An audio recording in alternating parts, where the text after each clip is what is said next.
आज कळव्यामध्ये राज ठाकरे आले. महायुतीचा प्रचार करताना त्यांनी नवीन कुठला मुद्दा पुढे आणला काय? ते खास बोलले का? ज्या विषयावरती ते कायमच बोलत आलेत आणि म्हणून त्यांची एकही सीट निवडून येत नाही, त्याच विषयावरती बोलत असतात. मुसलमानांना सरळ केले पाहिजेत, परप्रांतीयांना सरळ केले पाहिजेत.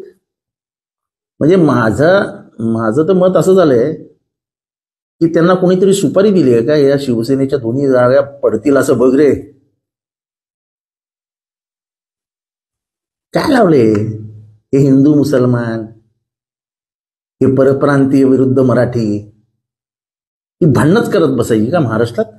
देशात देशाची आर्थिक परिस्थिती कशी आहे? देशातली बेरोजगारी कुठे आहे? पेट्रोलचे भाव काय आहेत? डिझेलचे भाव काय आहेत?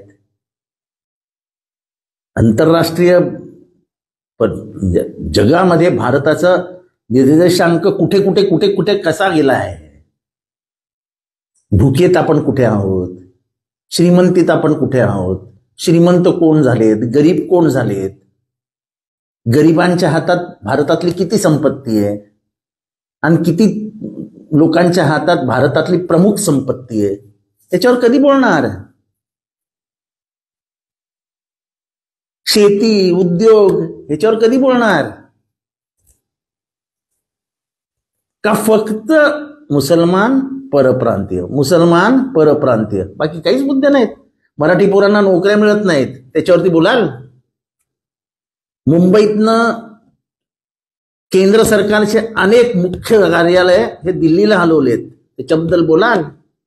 Indian finance centre, international finance centre हे अहमदाबादला हलवलं, त्याच्याबद्दल बोलाल? करोडो रुपयातली, अब्जो रुपयाची बीकेसी मधली जमीन बुलेट ट्रेनला गेली, त्याच्याबद्दल बोलाल?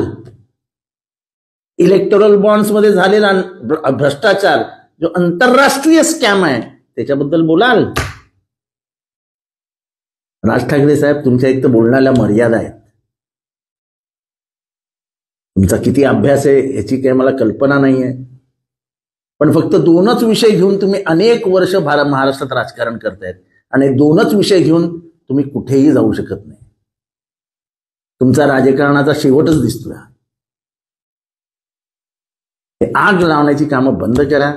समाज आता इतका मूर्ख राहिलेला नाही, समाजालाही सगळं समजतं. परप्रांतीय आणि मुसलमान यांना टार्गेट करून जर तुम्हाला वाटत असेल की हिंदू मतं मराठी मतं एक होतील, होत नाहीत. महिला भगिनींना गॅसचा किती त्रास होतोय, त्याचा खर्च किती येतोय, वाढलेल्या दुधाचा भावाचा खर्च किती येतोय, भाजी वाढली आहे, फळं वाढली आहेत, त्याचा किती त्रास होतो. पेट्रोल डिझेल भरताना चारचौकी चालवणाऱ्या मराठी माणसाला किती त्रास होतो, याच्याबद्दल जरा बोला. मराठी माणसाची ही पण अपेक्षा आपल्याकडनं. फक्त मारझोडीचं राजकारण एवढीच अपेक्षा महाराष्ट्राची नाही आपल्याकडे.